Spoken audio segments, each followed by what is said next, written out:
فيديو اليوم يا شباب بيتكلم عن عرض 6 نعجات رحماني من أنظف السلالات في مصر، وطريقة ازاي تخلي الأغنام بتاعتك تالت توائم، وفي نفس الوقت ازاي تحافظ على الأغنام بتاعتك وتخليها تولد ولدين في السنة بدل ولد واحد. ان شاء الله باذن الله هنشوف العرض، هنشوف والسعر هيبقى في اخر الفيديو يا شباب. السعر هيبقى في اخر الفيديو، هنعرف سنهم، هنعرف كم واحدة رخية، هنعرف بالتفصيل بالظبط ان شاء الله. وما تنسوش تشتركوا معانا في قناة بورصة المواشي مع ابو شاهد على اليوتيوب. اسعار المواشي اليوم كنز الفلاح على الفيسبوك، اعمل معانا متابعة. اسعار المواشي اليوم كنز الفلاح على اليوتيوب. ان شاء الله نخش على العرض ونرجع لكم تاني. بسم الله الرحمن الرحيم. أعزائي السادة المشاهدين، بنبدأ عرض اليوم إن شاء الله 6 نعجات رحماني من المال الطيب، أصل النعجة الرحماني، عشرة واخد 6. اللي عاشق في جمال النبي صلى عليه على المال دي. جنبهات بعد النهارده جنبهات مش غنى. اللي عاشق في جمال النبي صلى عليه على المال دي، اذكر الله وصلى على مصطفى. ده أول واحد في العرض معانا، كسر 4 سنات رخي. صلى على الحبيب، صلى على الحبيب. ومعانا اتنين قصين جوازي، والباقي كله كسر ستات. صلى على مصطفى على المال دي، اذكر الله. جنبهات مش غنى، بعرض جنبهات مش غنى. صلى على الحبيب، صلى على الحبيب، قلبك كتيبهم. 6 نعجات رحماني من المال الطيب هم. اللي عاشق في جمال النبي صلى عليه، رواخ دار الولاد. صلى على الحبيب، أنينا يالا. صلى على المصطفى، صلى على المصطفى. أول واحدة كسرة جوز. صلى على المصطفى، فيهم جوز 4 6. صلى على الحبيب، صلى على الحبيب على المال دي. غنم جنبهات مش غنى، اذكر الله. صلى على الحبيب، قلبك كتيبهم، كل اخوات بعض. صلى على المصطفى، صلى على المصطفى، رواخ دار الولاد. تعال عد واحدة واحدة كده اهو. صلى على المصطفى. 6 نعجات رحماني من المال الطيب، كلك رواخ دار، يعني اسبوع 10 ايام بكتير يكونوا والدين. جنبهات، بعرض جنبهات النهارده.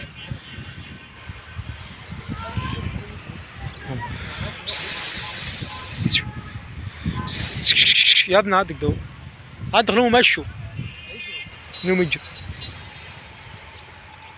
صلى على مصطفى، صلى على مصطفى. 6 نعجات من المال الطيب هم. صلى على الحبيب هم. زي ما شفنا مع بعض يا شباب، شفنا العرض 6 نعجات رحماني، فيهم 2 رخين على ولاده، يعني معاهم 10 ايام ولدوا، والباقي ان شاء الله يعني اخر واحده ان شاء الله يكون قدامها شهر وتولد ان شاء الله. طبعا زي ما قلنا لكم الاسعار اخر الفيديو. طبعا لكل اخواتنا اللي لسه اول مره يتابعوني، ازاي تخلي الاغنام بتاعتك تالت توائم، وازاي تحافظ على الاغنام بتاعتك بنفس الحيويه والنشاط ده، وتحافظ على الخلفات في بطن الغنم بتاعتك بطريقه بسيطه جدا. الاول هتستخدم معانا اعلاف سر النجاح اغنام. عندنا طبعا الغنم العشر بتاكل علف بروتين 16%، وعندنا الغنم الوالده بتاكل بروتين 18%. يبقى النعجه طبعا النعجه يا شباب ما بتاكلش في اليوم اكتر من ربع كيلو الصبح وربع كيلو اخر النهار، يعني يعتبر ما بتاخدش ما بتكلفش عليك. وفي نفس الوقت بنبقى محافظين على الام بالحيويه اللي انتم شايفينها ديت، ومحافظين على الرضاعه بعد الولاده. يعني مثلا بدل ما تبيع الخروف الصغير بتاعك بعد الولاده ب 2000 جنيه، نقدر نبيعه ب 5000 جنيه. النهارده الاسعار كلها رفعت يا شباب. طبعا ما تنساش تضغط لايك وتشترك معانا في قناه. المعلومات اللي هقولها لك ديت في الفيديو ان شاء الله معلومات قويه جدا جدا جدا. اول حاجه يا شباب هنمشي الغنم. ما عادش بقى زي ايام زمان نقول لك الغنم تاكل اي حاجه. لا، ان النهارده يا شباب عدنا بنعمل مشروع يعني عايز متابعه وعايز رعايه. يعني مثلا ممكن واحد يربي نعجه تولد واحد كل سنه، وواحد تاني يربي نعجه نفس النعجه ونفس النوع، وممكن اختين وتجيب 2. يبقى في اسباب، نتبع الاسباب والارزاق بالله، نتبع الاسباب والارزاق بالله. كلام سليم. طيب، في برنامج احنا بنمشي عليه في المزرعه في طريقه في ميه الشرب، وبرنامج بنمشي عليه في التغذيه.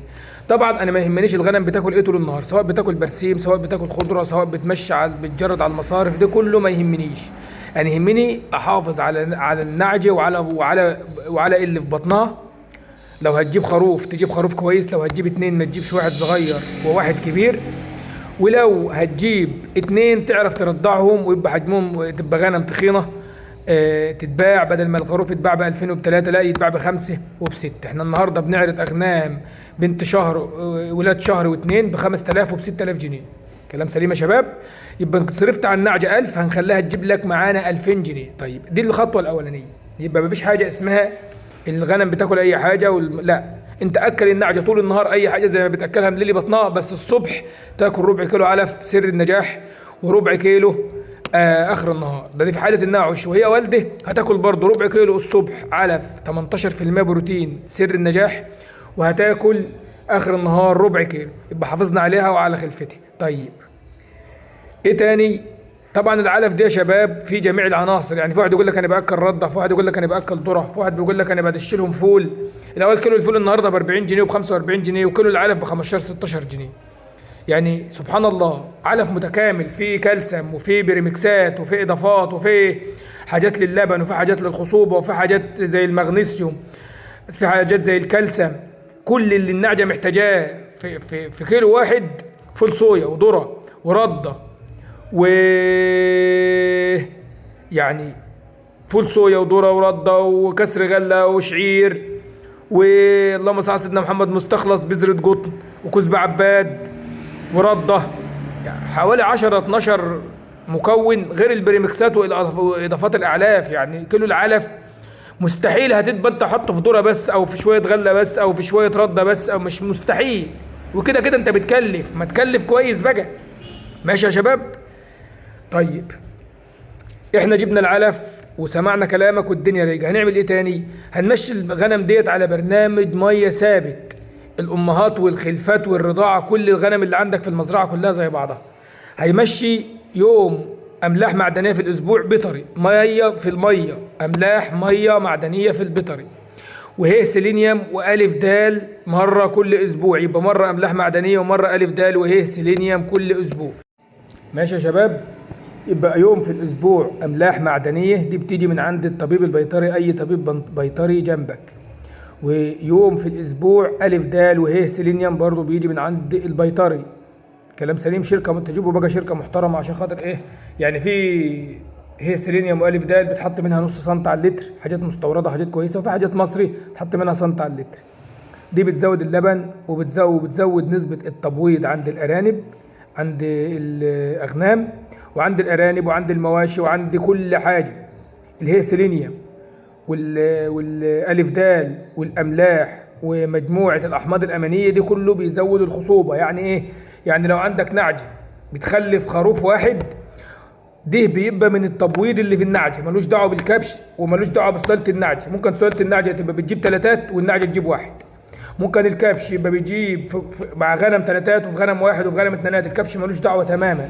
الشغل كله على النتايات يا شباب. طب ازاي النعجه بتجيب نتايه؟ اما بنحط هي سيلينيوم بانتظام واملاح بانتظام ومجموعه احماض امينيه بانتظام في الميه مره واحده كل اسبوع. والحاجات دي مش مكلفه يا شباب، مش مكلفه. الحاجات ديت مش مكلفه.